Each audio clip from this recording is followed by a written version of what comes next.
انلاین صرافي څه شی دی؟ سټاک مارکیټ او شیر مارکیټ څه ته وایي؟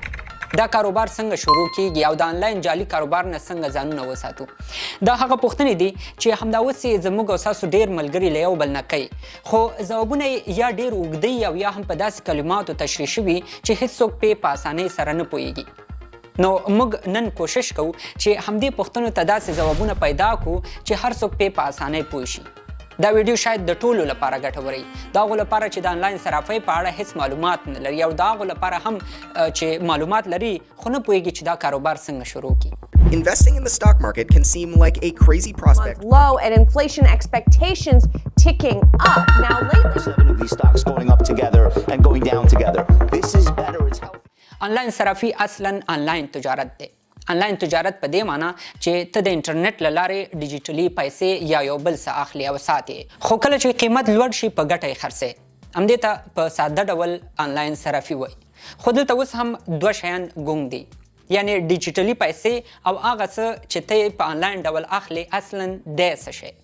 ډیجیټلي پیسو ته کریپټو کرنسي وایي. دا اوس په ټوله دنیا کې په بیلابیلو نومونو څه باندې 9000 کریپټو کرنسیانې یا ډیجیټلي پیسې موجودې دي چې په دوی کې بیټ کوین، ایتیریم، ډاج کوین او ځینې نور ډېرې زیاتې مشهورې دي.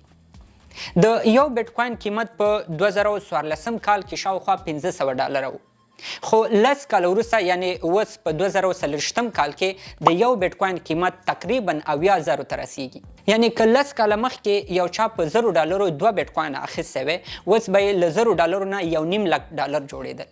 بیټ کوین یا په ټوله کې ډیجیټلي پیسې او کریپټو کرنسي یو ځانګړی بحث دی او کیدای شي بل ځل پې تفصیلي ویډیو هم په همدې اړه جوړه کړو، خو د کریپټو کرنسي په خوا کې یو بل شی هم دی چې په انلاین صرافۍ کې ډېر زیات مهم دی او هغې ته سټاک مارکیټ یا شیر مارکیټ وایي.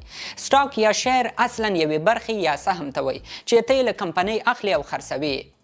د دې لنډه معنی دا ده چې که ته د یوې کمپنۍ شیر یا یوه برخه اخلي نو ته په هغې کمپنۍ کې د خپلو هغو پیسو په اندازه شریک یې چې تا پکې مصرف کړي دي. بیا که کمپنۍ ګټه کوي ستا پیسې هم ورسره زیاتېږي او که کمپنۍ تاوان کوي ستا پیسې هم ورسره رالویږي. مثلا که د ګوګل کمپنۍ یو شیر په $180 باندې او تا پکې د $100 شیر واخیستل، نو که د یو شیر قیمت له 180 نه 180 ته ورسیږي، ستا له $100 نه به هم $1.62 جوړ شي.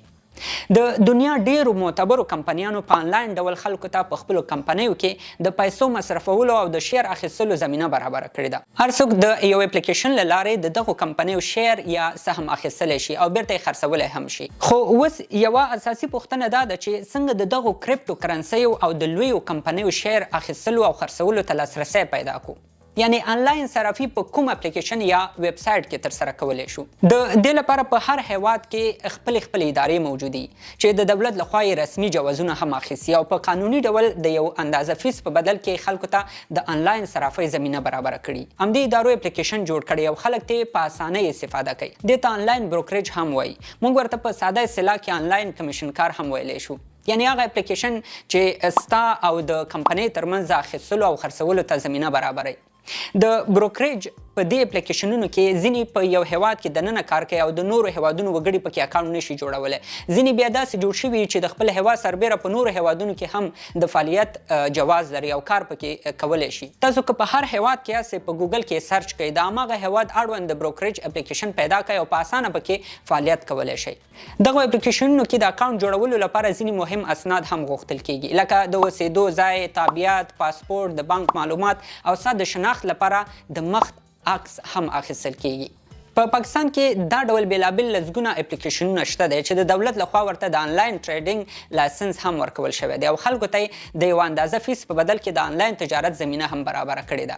خو بدبختانه په افغانستان کې تر اوسه هیڅ داسې ادارې ته اجازه نه ده ورکول شوې چې خلک پکې انلاین تجارت وکړی شي. په همدې خاطر د انلاین صرافۍ او انلاین تجارت په نومونو بیلابیل جعلي کاروبارونو فعالیت شروع کړی دی. که تاسو د جعلي انلاین کاروبار په اړه معلومات نه لرئ، په همدې اړه زموږ بشپړه ویډیو شته دی، کولی شئ دلته وګورئ او لاندې ډسکرپشن کې هم لینک شته دی.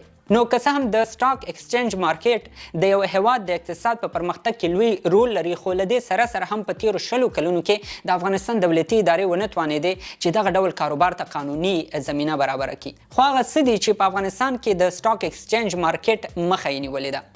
د کاردان پوهنتون لخوا په دې تحقیق کې ویل شوي چې په افغانستان کې د سټاک ایکسچینج مارکیټ لپاره نه کوم قانون او نه هم کومه لایحه موجوده ده. دا تحقیق وایي د دې لپاره نه کومه داسې اداره هم شته چې په دې شیانو کنټرول ولري. همدارنګه فساد او مافیا دوه نور هغه عوامل دي چې د انلاین صرافۍ مخه یې نیولې ده. په همدې خاطر کله چې په دا ډول انټرنیټي او انلاین مالي مسایلو کې د دولت کنټرول نه وي بیا نو په همدې برخه کې ډېرې ادارې په خپل سر کار شروع کوي چې په هغوی کې قانوني او غیر قانوني بیا پیژندل سختیږي. همدا اوس په افغانستان کې ډېر اپلیکیشنونه فعالیت کوي او خلک پرې نه پوهیږي چې دا به جعلي او که اصلي. خو بیا هم د جعلي او اصلي اپلیکیشنونو ترمنځ د فرق معلومولو لپاره ځینې نښې شته دی. که څوک پرې پوه شي په اسانۍ سره اصلي او جعلي له یو بل سره بیلولی شي. دا نښې په ټوله دنیا کې د اصلي او جعلي انلاین بروکریج اپلیکیشنونو د پیژندلو لپاره منل شوي دي. مثلا کله چې ته په لومړي ځل په دغه اپلیکیشن کې اکاونټ جوړې له تا نه به ستا د مخ عکس اخلي، ستاسو پاسپورټ یا الکترونیکي تذکیره هم درنه غواړي، ستاسو مشخص ادرس او د عاید پوښتنه هم درنه کوي. دا ټول په دې خاطر کوي چې ستاسو شخصي او مالي معلومات خوندي وساتل شي. همدارنګه دا ډول اپلیکیشنونه د اکاونټ خلاصولو وخت کې درته په روښانه ټکو وایي چې دغه مشخص فیس درنه اخلو او شرایط یې هم درته واضح لیکي. یعنی ته چې په دې اپلیکیشن کې څه اخلي یا یې خرڅې او کله چې ته پیسې راوباسې دوی درنه ډېره کمه اندازه فیس یا کمیشن هم د هغې اخلي. د قانوني او اصلي اپلیکیشن په اباوټ اس یا لیګل برخو کې دوی د خپلې ادارې په اړه بشپړ او واضح معلومات لیکلي. په همدې برخه کې د لایسنس په اړه هم معلومات وي. که په دغو برخو کې داسې معلومات موجود چې څوک په اسانۍ نه پوهېدل هغه خپله هم د دې معنا لري چې دا جعلي اپلیکیشن دی. اصلي اپلیکیشن د 2 فیکټر اتنټیکیشن سیستم هم لري. یعنی د هرې معاملې له ترسره کولو وروسته ستاسو ایمیل یا هم تلیفون شمیرې ته د تایید لپاره یو میسج راځي او کله چې تاسو تایید کوئ معامله به هغه وخت بیا ترسره کیږي. نو که چېرته مو له دغو نښو نه پرته په یو پلیټفارم یا اپلیکیشن کې بل څه ولیدل پوه شئ چې جعلي دی. د سټاک مارکیټ متخصصین په دې نظر دي چې په دې کار کې د پیسو مصرفولو نه مخکې باید هر څوک لومړی په دې کاروبار باندې ځان پوه کړي او کله چې یو څه معلومات ترلاسه کړل له ډېرو کمو او ناچیزو پیسو دې شروع وکړي او هغه وخت چې مطمئن شو او سر یې سم خلاص شو بیا دې پکې د خپلې خوښې پیسې مصرف کړي. یو مسلکي وړاندیز دا هم په ګوته کېږي چې په دا ډول کارونو کې د پیسو مصرفولو وخت کې په خپله څېړنه وکړئ، ګوګل کې پسې وګرځئ، که سر مو پرې نه خلاصېږي له کوم مسلکي شخص نه یې په اړه پوښتنې وکړئ او بیا پکې خپل د خوښې پیسې مصرف کوي. په اخره کې دغه یادونه ضروري ګڼم چې زموږ د پروګرام هدف یوازې خلکو ته د معلوماتو ورکول دي. موږ چاته د یو ځانګړي او مشخص اپلیکیشن یا کاروبار د شروع کولو توصیه نه کوو چې دا قانوني دی او دا غیر قانوني. زموږ کار معلومات ورکول دي او د همدغو معلوماتو په اساس تاسو په اسانۍ د خپل ژوند د خپل کاروبار په اړه پریکړه کولی شئ. نو دا وه زموږ د نن ورځې ویډیو. هیله ده چې ستاسو به خوښه شوي وي.